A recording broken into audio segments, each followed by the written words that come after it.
It's great to be back at Trent, and it's great to be back at Traill College, which for someone who's a proud Lady Eton graduate is something to say. And it's great to be standing not far from where probably my most challenging, at the same time most rewarding and favorite class in all my years at Trent took place.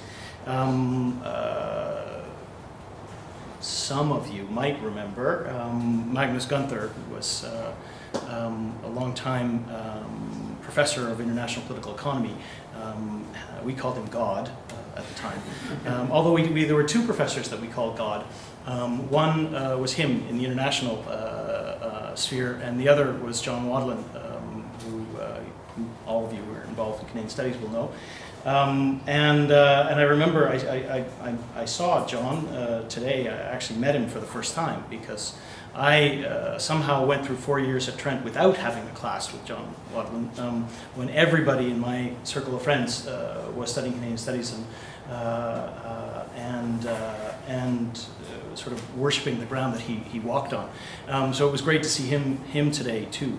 But I never would have thought back in 1991 that 25 years later I would be here as a Canadian ambassador giving a talk. So it's great to be here. A big thank you to Professor Heather Nickel for inviting my partner Brian and me to come to Trent this week, and of course to the Frost Centre and the Roberta Bondar Fund for giving us the chance to come back to Trent. I love my time at Trent. It really, I was sad when it ended. It certainly changed my life. I tried to be an active participant of TIP. It's what attracted me to Trent, the Trent International Program. I did my third year studies abroad at the University of Granada in the south of Spain. And that really cemented in my mind that I wanted an international life.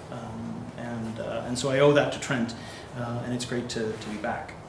When I was thinking tonight about speaking, I saw this title that Heather and I vaguely remember having this conversation a few months back and saying, "Oh, put something vague so I can say anything."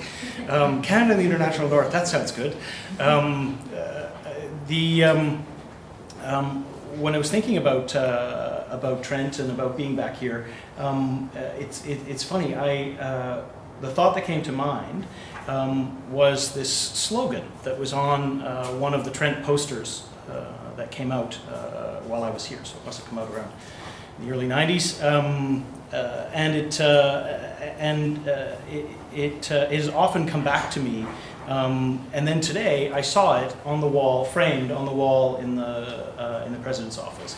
And I was going to paraphrase from it, but I can actually quote it now, since I was going to scribble it down, but I realized that this is a university and now people have technology, and so I used Brian's phone and just took a picture of it. And it says the following. It says, "At Trent, we believe that the quality of the future depends on two environments: the natural environment in which we live and the human environment in which we learn." It's a great photo of the river and the library. And that thought has actually stayed with me a lot over the years. And I've been thinking a lot about it in terms of thinking about Iceland. I think we've been very fortunate, Brian and I, to have lived in a place where I think the strength of the country and the society that its people have built lies very much in an in-depth, if sometimes unconscious, knowledge of both their geography and their humanity. But I'm getting ahead of myself. That's sort of my big message for the night. Iceland does that well, and we should take advantage of that, and there's a whole bunch of reasons why. But I'll dial back a bit and tell you a little bit about our time in Iceland, and it's now it's coming on 4 years ago when we were in Ottawa, back in Ottawa for one short year after being abroad for 6. in far-flung places.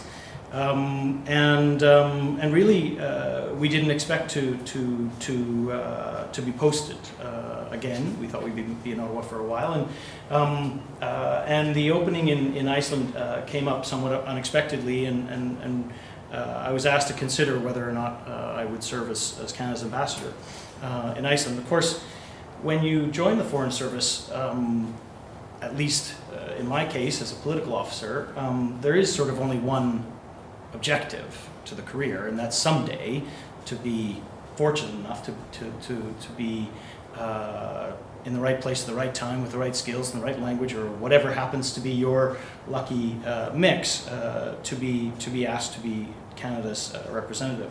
So it was very exciting. I knew the place a little bit. I had been to Iceland 10 years before, and absolutely fallen in love with it. I was working for the Governor General at the time, and had been with the Governor General on state visit to Iceland, and therefore had gone a couple of times in advance to prepare the visit, and fell in love with the people, the place, the sort of majesty of the physical space which Iceland is, and I think most first-time visitors would say the same. The idea of being asked to serve in an Arctic Council capital, just as Canada was taking on the chairmanship of the Arctic Council, was very exciting. It's always interesting when you're in the Foreign Service, because you have this push and pull between wanting to be somewhere interesting, exciting, and sometimes I think if you're off the beaten track, it's better, because Ottawa's not breathing down your neck, and you can actually be Captain Canada out there, doing good on the world stage, without, too many people paying much attention back home. But there's also this pull of going to places that are high on the priority list at home.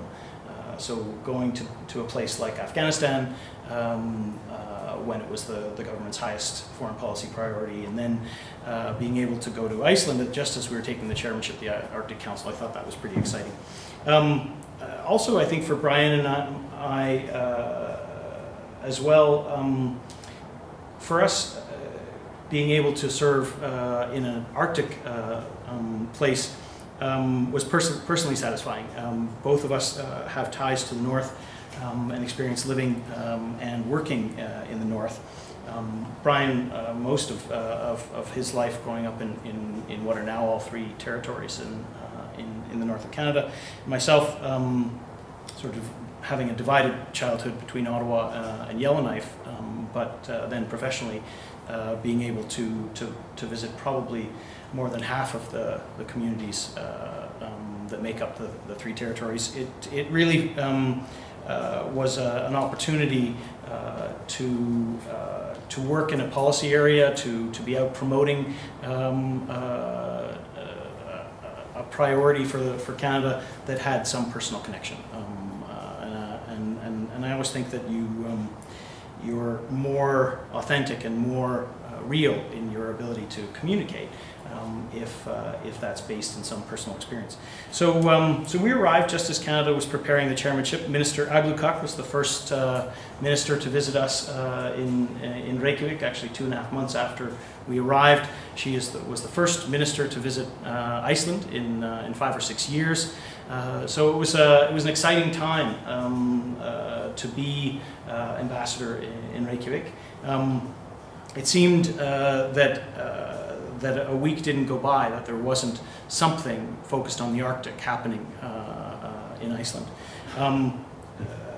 We were preparing the chairmanship, took over the chairmanship in the spring of 2013, and as many of you will have seen, Canada's agenda came under the theme of development for the people of the North, which was an agenda that Iceland fully embraced. Well, all of the Canada's Arctic partners did. It's the nature of consensus at the Arctic Council. But the ideas around sustainable development, around safe shipping, healthy communities, which were at the core of Canada's policy, ensuring that the human dimension was front and center, were particularly well embraced by the Icelanders, and they were right from the beginning looking for opportunities to partner with Canada, and so it's been an exciting time. Arctic issues have been the biggest priority of our tiny little embassy over the last few years. When I say tiny, this is the embassy. Give you an idea, the embassy in Reykjavik is the definition of what Canada calls a micro mission. I'm the only Canadian posted in Reykjavik. We have 3 Icelanders who provide amazing service, both on the consular and passport side for Canadians, but also trade, public affairs, and we're very fortunate from time to time to be able to supplement that, and sometimes supplement it 2 or 3 times over, with great interns that we bring in from Canada and from Iceland, one of whom is here tonight. Natalie Guttormsson, who's actually a Trent grad and living here in Peterborough, and an Icelandic Canadian, and I'll get to the importance of that in a minute. But it's been, suffice to say, a really Arctic-focused time. It's given us a chance to travel all over Iceland. Iceland is a place, much like Canada in a way, that if you are from the capital, you probably have roots, or your family has roots somewhere else in the country. And so it can be very tempting in a country of 330,000 people, where 250,000 live in the greater capital area, not to get out very much. You could certainly fill your time staying in Reykjavik. But if you're going to be the ambassador of Canada to all of Iceland, then you really need to get out of Reykjavik. So getting to the north, to Akureyri, which is really their capital of the north, and the center of research and international collaboration on Arctic issues, was really important. We went up within the first month of arriving, and I've tried to get up there 4 or 5 times a year since then. But now the Canadian chairmanship of the Arctic Council is over. We passed the torch to the United States last year. We also have a new government in Ottawa. New priorities are being developed and rolled out. And Brian and I are starting a new year, knowing that at the end of this summer, we'll rotate out and come home to Canada after 4 years, and hand over to a new ambassador. So that's also made me a little pensive the last few months as we lay out the plans for this coming year. Thinking back about what we've experienced, what I've learned, and thinking a little bit about Canada, the future of Canada-Iceland relations. And so when I was thinking about what to talk about tonight, this is a long-winded way, and as you see now that I said I can be long-winded. When I was thinking about what to talk about tonight, I sort of thought, it could be like era of social media. Maybe I should do like a BuzzFeed kind of top 10 list. The 10 coolest things I've learned in Iceland, or the 7 things you never knew about Iceland, which could also be called Why I Think I'm the Luckiest Foreign Service Officer in the World, or Why I have the greatest job in the world. But I think I did start thinking of some of those, but I thought, well, if I did a slide presentation, it's just me in a hot tub and me on a mountain. It could be very interesting, but that's a different talk. Maybe called Brian and Stewart's Excellent Adventures or something like that. But instead, I think what I'll do is say a few things about Iceland that I've observed and learned, and how I think those things position Canada and Iceland to be more than neighbors, allies, and trade partners. We are linked by so much more than that, and there's so much more that we could be doing. Really, it's how and why Iceland, despite its size, should be a strategic partner for Canada, one that we can learn from, one that we can share with to our mutual benefit, and one with whom we could do great things in the world in the advancement of common ideas and values.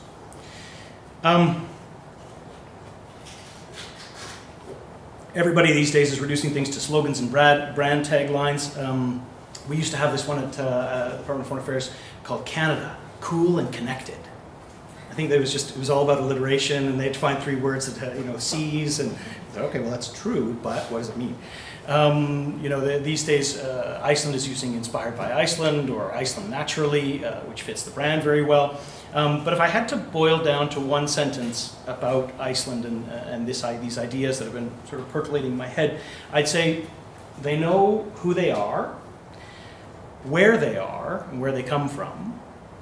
And that together unleashes an amazing confidence in their own creativity and their own ability to build and face their own future. It's a bit antithetical, I would say, in today's globalized world to be somehow not seeing your future as necessarily defined by connection or interconnection to the rest of the world. Not to say that Icelanders are isolationist at all. But after briefly flirting with the idea of joining the EU, which really perhaps was understandable in a kind of moment of weakness and lack of confidence after the spectacular banking crisis of 2008, and you've got to just imagine, and this is a country, small economy, 3 major private banks. So imagine in Canada, all 6 national banks going bankrupt in 3 weeks. 70% of small businesses across the country went bankrupt, and the world was not in an economic mood to be handing out favors or life buoys. So you can sort of understand that hitching their wagon to the EU project and a safe path towards a currency, which, albeit the euro wasn't doing so well, and perhaps this has done only worse since then, seemed to be a logical path towards creating some stability. But they've now moved away from that. And that's not just because of a major political change in 2012 or 2013 when they elected a new government. While that's true, the government did get elected very much on an anti-EU accession platform. The population keeps getting polled, and they repeatedly say 60 to 70% of Icelanders don't want to join the EU. Although 80% of Icelanders would like to continue the negotiations and see what deal they could get before they make that final decision. So there is something pragmatic about Icelanders there too. No, and it's not this sort of knee-jerk bout of isolationism that people have sort of decried in the response to the global financial crisis. But I think it's in fact a reflection of a basic belief that they can make their own way, that they have been out there on this rock in the North Atlantic for over 1,000 years, struggling to build a society, so in many ways these core characteristics, or that idea is rooted in these core characteristics of Icelandic society. So it's an interesting way to look at Iceland, but I think also an interesting way to draw attention to some of the key differences or key reasons why Canada and Iceland would be so well suited as strategic partners, despite our difference in size. So the first area, I'd say, is they're very clear about who they are and where they come from. Icelanders are the descendants of Vikings. They call them settlers. They do call them Vikings, but they prefer to talk about the settlement of Iceland. They are pragmatic in their ability to define themselves and redefine themselves, especially with the advent of DNA technology and the success of an amazing company called Decode Genetics in Iceland, which essentially, if you think, people always say the Canadians are deferent to authority, and there's this joke that if you want to get Canadians to get out of the pool, you say get out of the pool, and they'll get out. Icelanders were all mailed a sort of kit that said, take a swab of your DNA from inside your mouth, put it in this thing, and send it back to us. And they all did. And so one company, which happens to be a private company, but is doing things for the greater good of society, has the entire genome of Iceland mapped. And one of the things that came out of that innovative research was the ability to look back and say how much of their blood content is actually Norse. And it turns out that men in Iceland are 80% descended directly from Vikings that came from Norway. 60% of women, on the other hand, or 60% of women's DNA comes from the Celtic tribes, which then suggests that perhaps the women that came to Iceland didn't come from Norway, might have joined the route along the way, and there's some debate as to whether or not they did that willingly. But there's certainly a Celtic feel and sense of to the society. Icelanders are also very clear about that history. There's a museum just down a block down the road from the Canadian Embassy, and it's called 871 plus or minus 2. That's the date of settlement of Iceland. And there is a national debate still on whether or not it was 871 or 872 or maybe 873, but it certainly happened between 871 and 873. And there will be kitchen table, dining table discussions. Like, you imagine our kind of Thanksgiving drama, family discussions. Well, in Iceland, they have arguments at the dining room table about which fjord their ancestors landed in was it 930 or was it 934, and which one was it, and which boat did they come off, and which fjord in Norway did they come from. So they have a sense of who they are and where they come from, which astounds the average Canadian. I mean, every Icelander asks you when you start getting to know them, where do you come from? Like, you're Canadian, but who are you? Where do your ancestors come from? And I say, well, it's British, Anglo-Irish, Scottish, 1810s. 1810s, isn't that just your great-grandfather? I can't go much beyond the 1810s and the settlement of southern Ontario. They say, well, where did those people come from? And where? I mean, you lived in the UK for 3 years. Didn't you go and see where they came from, where your people came from? So there's a sense of self that grows out of that, I think. They are proud of the fact they have the oldest continuous parliament in the world, founded in the year 930 in Thingvellir, which is an area just outside of Reykjavik. Although I have to put a big parenthesis because we've become very good friends with the Faroese since arriving in Iceland, and if you've never heard of the Faroe Islands, it would be a surprise. They're tiny, and they're sort of halfway between the Shetlands and Iceland. The Faroese will tell the story that actually the Vikings set out to go to the Faroes, and the poor mariners and the sailors that that got lost went to Iceland because they missed the Faroes. And those who knew where they were going went to the Faroes and stayed in the Faroes. They would claim that they have the oldest continuous parliament because it was founded in 926. So they're also very confident as a democracy, as a people. This was a group of chieftains who would come from all parts of Iceland once a year to Thingvellir to read out the laws. All of the laws would be publicly pronounced by the only paid member of the staff was the speaker, the law speaker. And each year he would recite 1/3 of all of the laws of Iceland. So within 3 years you'd hear all of them to remind everybody in society what the ground rules were. And it was also a court, and they sentenced people. But this was a place where women chieftains could represent their region. So in 930, there was already an acceptance that a powerful woman could be a powerful woman. And this has echoes then, that come into their society today. They know who they are.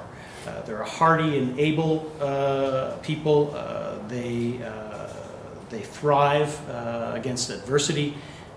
They're stubbornly independent, but remarkably pragmatic. They're able to seize opportunities. They've got a lot of similarities, in fact, historically, and particularly on the economic side, in terms of boom and bust cycles, to Newfoundland.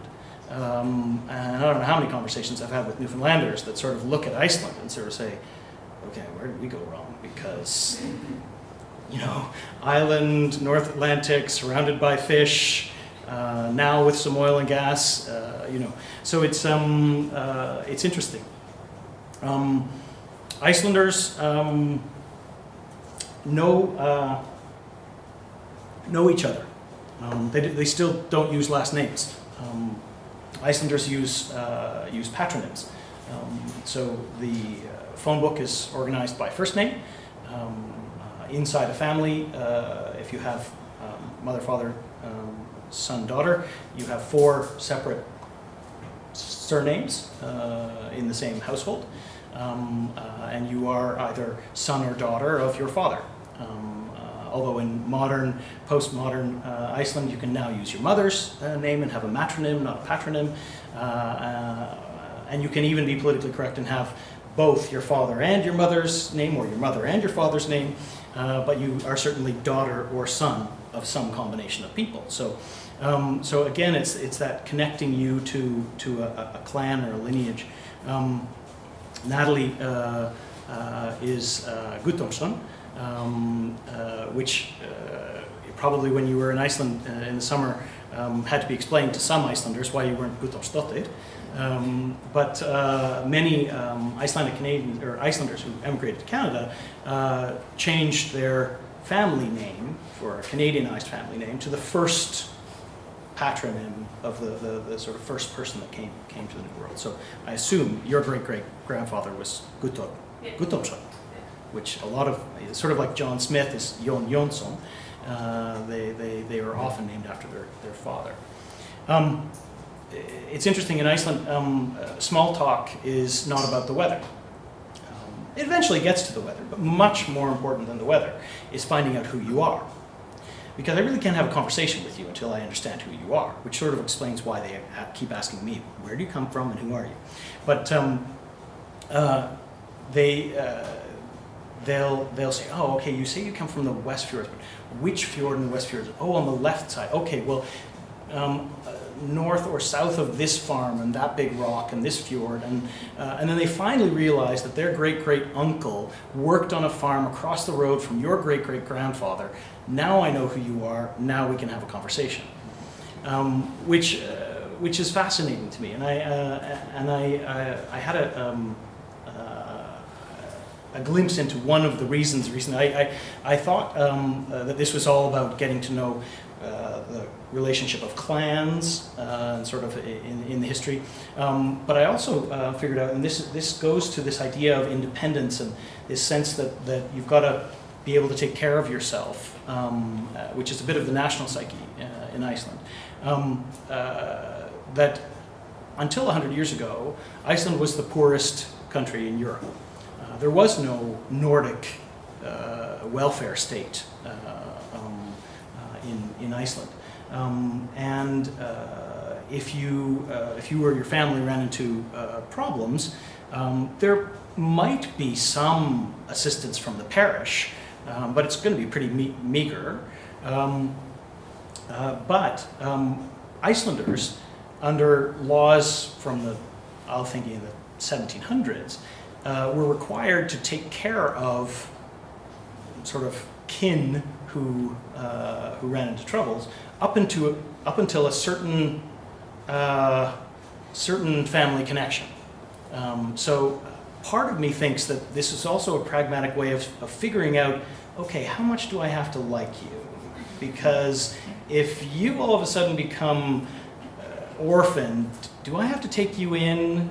Am I going to be your social safety network? So figuring out your relation to other people then becomes really important in a society that takes care of itself in that way.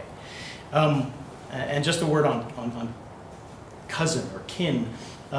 When I first got to Iceland, when we first arrived, the woman at the embassy who was introducing us to people and briefing us, and she set up all of these calls for me to go out and talk to people, and people would come to the embassy to repair something or a supplier, and she would always say, and that's my cousin, and that's my cousin, and that's my cousin. I'm like, okay, we either have a really bad nepotism problem in this embassy, and maybe that's why they've sent me here, clean this place up, or I'm not understanding something. And it became very clear when in my Icelandic classes, when I realized that the word in Icelandic for cousin is also the word for niece, nephew, aunt, uncle, brother-in-law, sister-in-law, 7 times removed. You can be 3rd, 4th, 5th cousins and still be franca or frente, and male or female. So in essence, you're just saying kin, which can be quite far removed. So there's this strong sense of self, and how does that help us with Canada-Iceland relations? Well, there's also a strong sense of connection to Canada. I don't think it's a surprise to Canadians that there would be an important or big diaspora of Canadians of Icelandic descent. There are diasporas of Canadians of almost every descent. So the idea that yes, there was a large group of Canadians of Icelandic descent who settled in the late 1800s in Gimli, Manitoba, and then spread out across the country isn't really surprising. But the extent and the scope and the magnitude of that in Icelandic terms, I think would be a surprise for Canadians. Between 1875 and 1905, so within 2 years of a major volcanic eruption in the northeast of Iceland that essentially collapsed crops in the north. And in the context of climate change, interesting to note, this happened at the same time as 3 successive years where all of the fjords of the north of Iceland didn't thaw. So the winter ice, which is rare these days at all, actually kept the fishing fleet in port for the entire year, for 3 years in a row, at the same time as sheep farming collapsed. So basically you have the Irish potato famine happening in Iceland. In a space of 25 years, a third of the country leaves Iceland. First major migration since the arrival of the Vikings 1,000 years before. And almost all of them went to Gimli, or started in Gimli or in Manitoba and then spread out from there. So the fact that there are some 250,000 Canadians now that are estimated to be of Icelandic descent, when there are only 330,000 Icelanders alive, and when there are only if you count this other statistic that I love, if you count every Icelander ever born, so go back to 871, and everyone that was born since the settlement, you don't get to 1 million. And there's 250,000 living in Canada, or at least cousins living in Canada. So Western Icelanders, or Vestur-Íslendingur, which we have 2 examples of here. And if I'm not mistaken, you're both FBI, right? Full-blooded Icelandic? No. Okay. Well, the Vestur-Íslendingur, or the Western Icelanders, are very much part of the sort of psyche or national sense of self in Iceland. So the connection to Canada is a logical one. It's a connection of cousins. It's not it's not an overstatement to say that we meet new people in Iceland, and they ask you, do you know my cousin in Gimli, or do you know my cousin who's the grandson of my great grandfather's brother who went to Gimli, and you start thinking, okay, it's freaky, but when you put it in that big context, so they see us as cousins, natural partners. They also know that they're a small society. Their self-awareness is linked to the importance of culture in Iceland. when you're in Iceland, you're surrounded by it. This is the country of the sagas. This is the country that gave the word saga to the English language, but has an oral tradition, hundreds and hundreds of years of people trying to survive harsh winters, living in sod-built huts or homesteads through long dark nights where they were all very literate. Every family that came to Iceland, came to Canada from Iceland, had two trunks, one with clothing and implements and also other things, and one full of books. They were the first, I'm sure, one of the first immigrant groups to Canada to come almost entirely literate. So the place of poetry and literature in the society is amazing. So for a country like Canada that produces some great literature and some great authors that are translated around the world, there's another area of connection. Icelanders translate more books and literature into Icelandic than any other country, any other language in the world, into their own language. And they translate more literature of their own language into other languages than any other country in the world. The number one Christmas gift in Iceland is a book. The most important thing that you can have written on your tombstone in a country where on your tombstones it says what you did. It will say teacher, it will say doctor, it will say ship captain. The most important thing you could have written on your tombstone is poet. There are prime ministers and presidents in the graveyard, which is beside our house in Reykjavik, whose families have chosen not to put prime minister or president on their tombstone because they were a poet, and that's more important. So the role of the arts is really important. Music is the dynamism of what's going on in music in Iceland is amazing. Where was I? This is all about. Oh God, I'm on the first point. That's good. So this sort of sense of self-awareness is really important. They're a former colony. Their struggle to survive as a separate culture with a colonial master thousands of miles away. Eventually founding their own independent republic. I think most Canadians would be surprised to know that Iceland's only independent since 1944. Before that, they were part of the Danish kingdom. And in fact, very much like Canada, until 1944, from 1919 to 1944, they had a governor general who represented the king of Denmark in Iceland, but with its own parliament in Iceland. So they're young in that sense of holding on to their sense of self and independence. The second is they have a really clear sense of their place in the world, of their place both in terms of the land and the sea, but also their relative place in the world.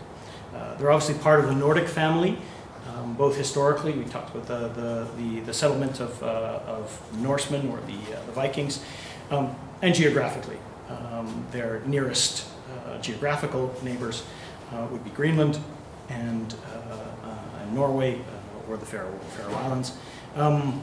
They see themselves in a way as Nordics, but with one foot in North America, or at least one foot striding the North Atlantic ridge, the tectonic plates which actually come to the surface of the Atlantic only in Iceland. So they sort of see themselves as Nordic but North American in a way, or at least in spirit as well. The Nordics is also a concept which I think people often outside of the Nordics think as uniform. But really, in most of our minds, we think Nordics equals Scandinavia, and when we think Scandinavia, we're really thinking about Sweden and Norway. But in fact, Scandinavia is only Sweden, Norway, and Denmark.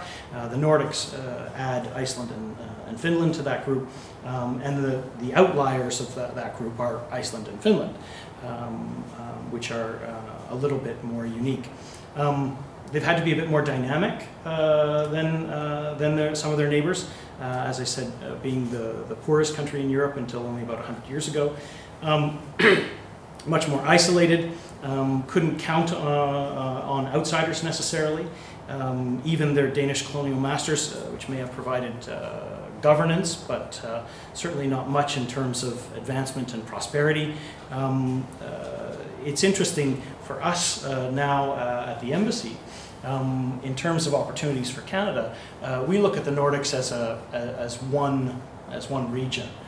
We try to work a lot between, all of us have small embassies in the 5 Nordic capitals.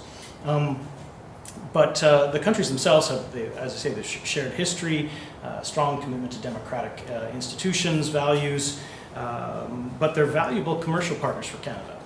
Together they represent a larger market for Canada than France, Spain, or Italy. Most people wouldn't imagine that. In the same fashion, Nordic countries are a huge, important source of investment in Canada. In 2013, the 5 Nordic countries combined were responsible for $10 billion of investment stocks in Canada, which is about 17 times the value of investment from Spain, or 9 times the value of investment from Italy. So, in a sense, the Nordics as a group are one of our most important trading partners in Europe. And with a strong focus on R&D in some of the areas that matter most to a modern northern economy in terms of sustainability, sustainable technologies, renewable energy, sustainable natural resources extraction, particularly in northern environments, there's a lot that we can do together. In a broader sense, Iceland understands its place in the world. As a small state, they have probably better than most honed their ability to punch above their weight. I used to, when I was studying here, you read a lot about Canada being a middle power, or Canada punching above its weight at the UN or things like that. But Iceland certainly does that. And it's perhaps in a more marked way than Canada does, being 100 times smaller. They're very strategic in their choice of engagements. This is a country whose foreign ministry has 150 people. That's the foreign ministry and the aid agency rolled into one. We combined CETA and foreign affairs. Over the last 2 years, we've been amalgamating our foreign ministry, if you will, to foreign relations, aid, and trade, and we have over 10,000 employees, and we're represented in 150 countries around the world. Iceland has 150 people, and so they have to be careful about where they choose to engage. So they're very effective at using multilateral agencies or multilateral fora to leverage their influence. They choose those based on their interests, and the Arctic is probably the best example of that. They use it to leverage their relationships with other countries. You look at the growing relationship they have with China and how they've used their membership in the Arctic Council, where everything happens by consensus, which essentially gives Iceland, a country of 300,000 people, a veto over anything that Russia or the United States wants to do in the Arctic.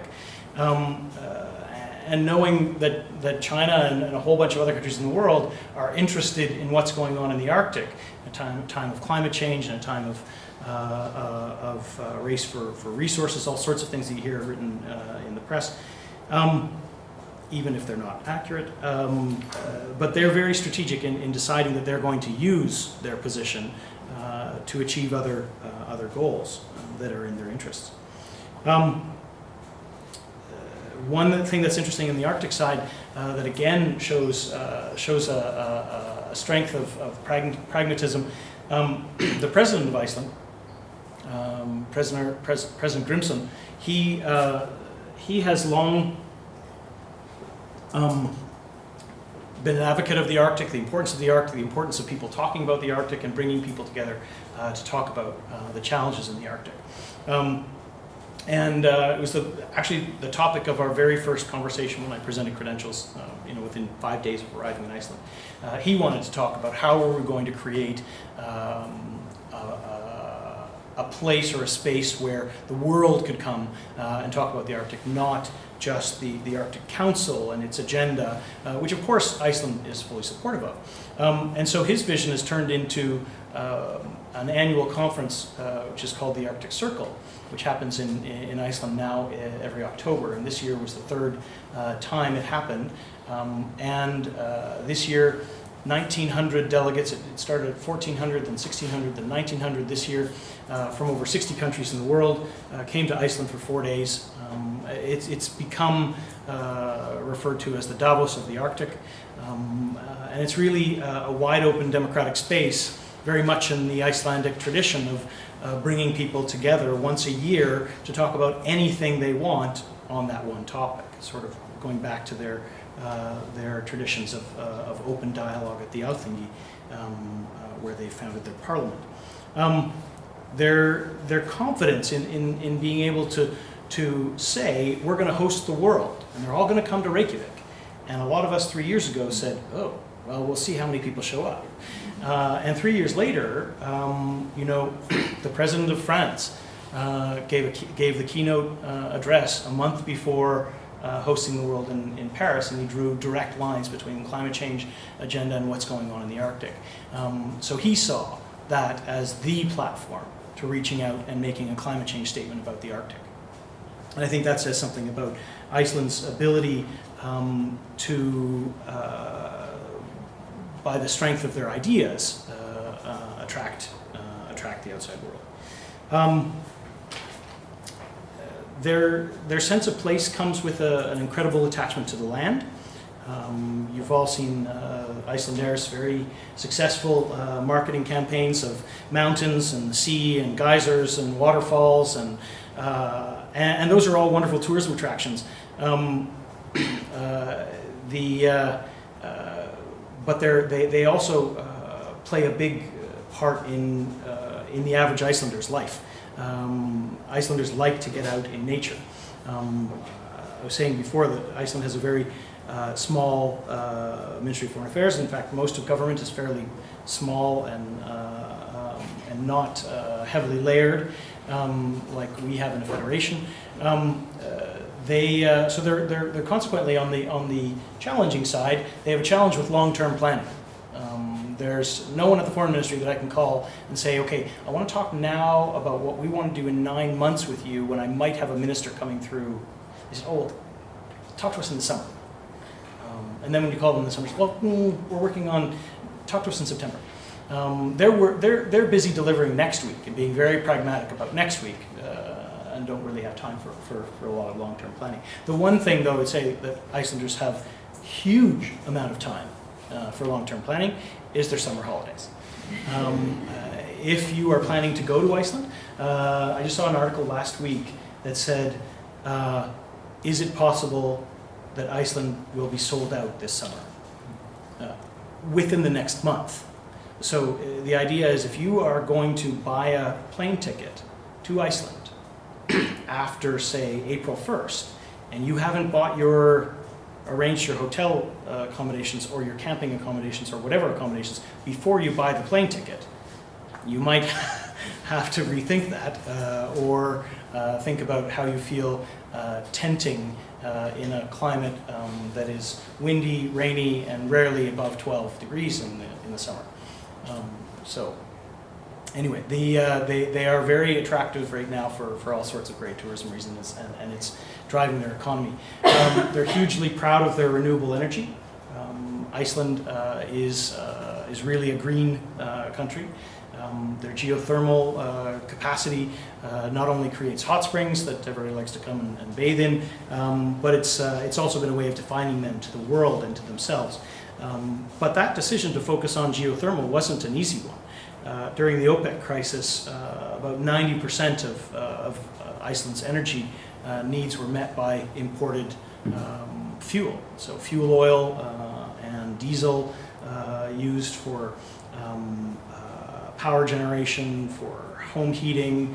It wasn't until the 70s they decided that they would take a gamble, and it was a heated debate in Parliament, to gamble on an unproven technology of geothermal. And now, 25 years later, or 35 years later, 40 years later, dating myself now, they're now the world leaders in geothermal. They produce about 30% of their electricity from geothermal, 33% of their electricity from geothermal. The rest of it, 67%, is hydro. So fully renewable in terms of their electricity generation. About 90% of homes in Iceland are heated with hot water, also derived from the same geothermal power plants.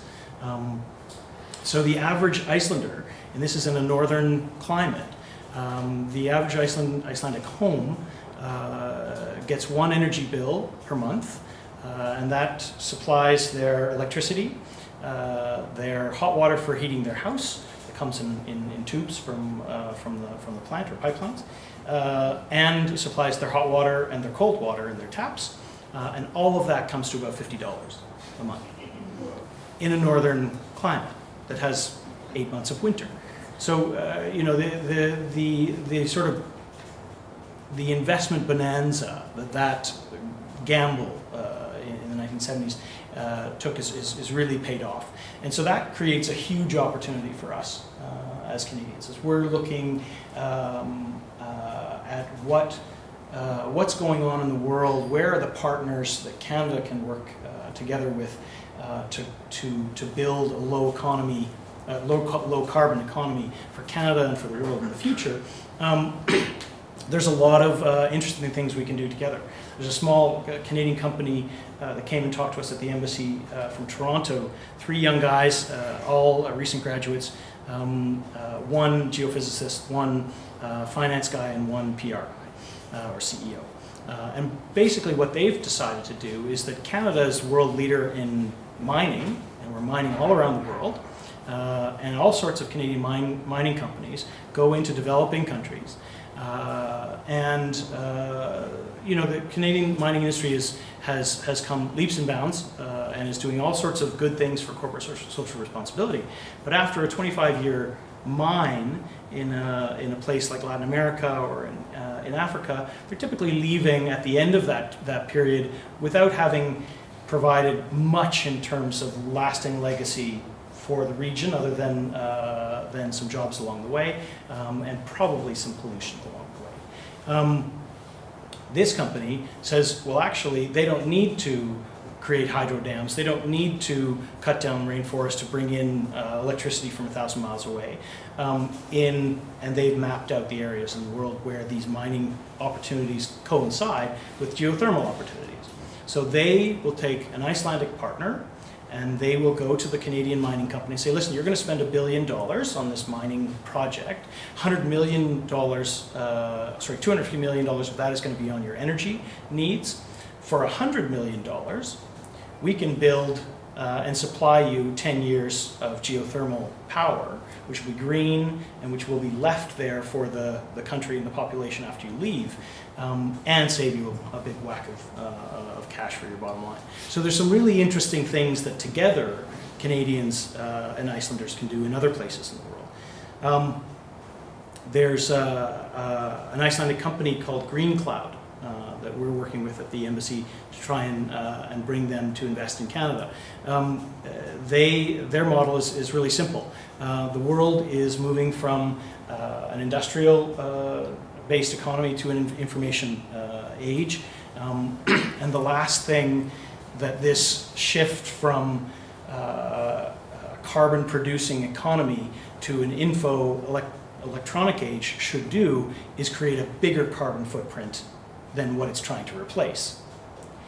And unfortunately, that's what's happening in a lot of places around the world. As the need for cloud computing increases and the need for data farms increases, we're drawing huge amounts of power to cool buildings and to drive those data centers to hold Amazon's cloud and to hold Microsoft's cloud and Google's cloud and all of these places where our online information is stored. Iceland has a whole bunch of space where they can put up big, huge warehouses with very little infrastructure needed, open the door because they don't need to air condition anything pretty well all year long, and only use 100% renewable energy.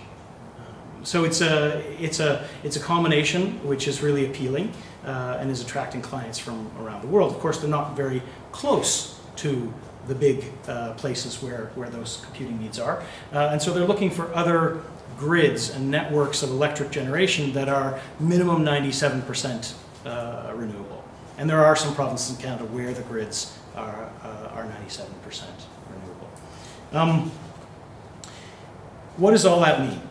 Great confidence in themselves, driven from a sense of who they are, where they come from, and of the space that they inhabit.